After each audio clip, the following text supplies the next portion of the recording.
Bruins lose 5-2 against the Chicago Blackhawks. Welcome back down into the den, everybody. Hot take.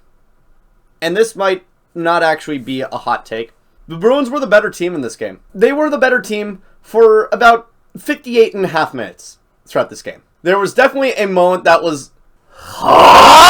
yeah, but ultimately, we were the better team than the Blackhawks. But because of that, we ended up losing. Yo, you guys lost to the Blackhawks? Yeah, we did. I know. Embarrassing. Embarrassing for you guys, sure, but you know what? That puts them a little bit further out of first place. Oh, we're gonna win the lottery again, fellas! Yeah, we know, Macklin. Good for you. Good for you. You win the lottery again. Let me know when you win a playoff series again. That's not the point. That's not even remotely the point. The point is we're winning the lottery again. Yeah?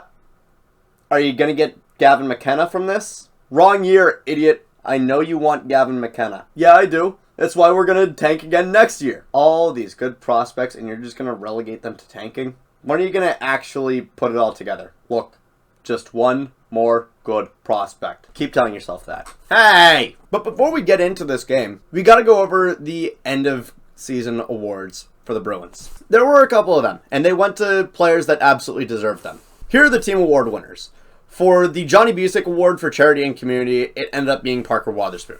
The Eddie Shore Award for Hustle and Determination throughout the season went to Morgan Geekie, which makes a lot of sense. The dude was basically nothing before he came here, and he's been phenomenal ever since. And the Elizabeth Dufresne Trophy for the Best In-Home Games Award goes, you probably guessed it, David Pastrnak. And the 3 stars of the entire season award, the 3rd star goes to Morgan Geekie, 2nd star goes to Jeremy Swayman, and who else do you think the 1st star would end up going to but David Pastrnak? And I know that some people are going to be like, why would it be given to Swayman? Consider that this defense has sucked so badly that, well, we'll get into it. Ultimately, yeah, this game was a good game from the Bruins. The only player that I would say had a really bad game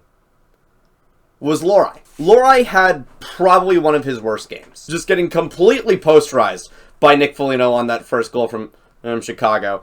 And he just looked completely ineffective. Where was he on the Bertuzzi goal? Where was he on the Korchinski goal? Everything just... Yeah, that again.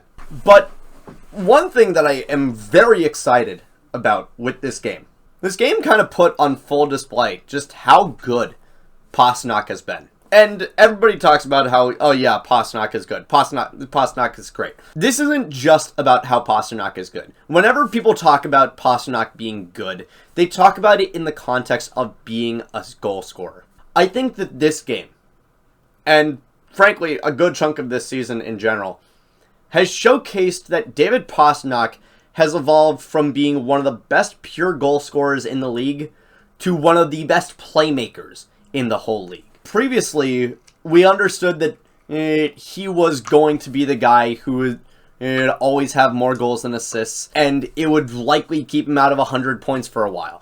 And let's be real, it did. But this season, getting to 100 points on probably the worst Bruins roster that we've had since 2016-17.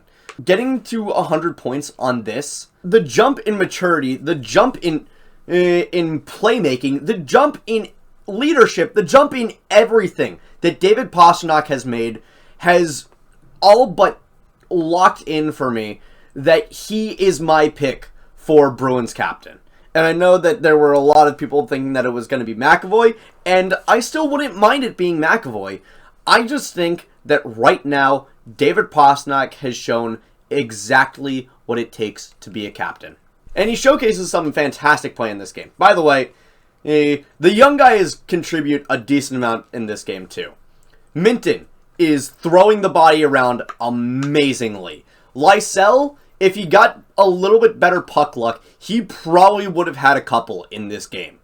And Riley Duran, in his first game in the NHL, he didn't really do much, but at the same time, first game, at the end of the season, I don't really expect Riley Duran to do much. I expect him to be a warm body. And that's pretty much what he was. Now, granted, I've seen Riley Duran in dev camp a couple of times, and I've seen Riley Duran in a multitude of Providence Bruins games. The utility that he could provide to this team goes far beyond what he is going to show in just one game, even if it is against the Blackhawks. The Bruins should be happy with this. The Bruins should be absolutely thrilled with this. And honestly, I'm thrilled with this. For one very, very big reason. The Bruins finally cracked the 30-shot threshold! They finally did it! Like, for the first time since the deadline, the Bruins finally broke 30 shots in the game. Oh my god. I would say this is pathetic, but at the same time, the Habs had 29 consecutive games this season without hitting 30 shots. And I know they're currently in Wild Card 2. The Habs are still pathetic, and they do not deserve to be in the playoffs. I said what I said. I said what I said. And speaking of the Habs, it's just funny to me that it's always the Habs games that blow up for me. Rock Me Bottom, I didn't really put too much effort into, and yet it ends up having 89 views. Meanwhile, the game that I put probably the most effort into, and probably one of my best episodes of Into the Den so far, What is Defense, ends up with like 68. I'm not complaining about this. I am so happy that these videos are starting to do something for me. I'm just a little bit surprised that it's always the Habs games that blow up. But ultimately, Bruins fans, why are you upset with this game? This is exactly what we want to see. We want to see games in which the Bruins play well, the prospects show a lot of promise, and yet we still end up losing. This is perfect. This is the perfect loss. It was a little bit funny seeing just all of the former Bruins players score against us. Foligno, Donato, Bertuzzi. Well, like, I'll take anyone scoring on us if it means that the Bruins end up losing. And again, I know. I wish we could have gotten McKenna, but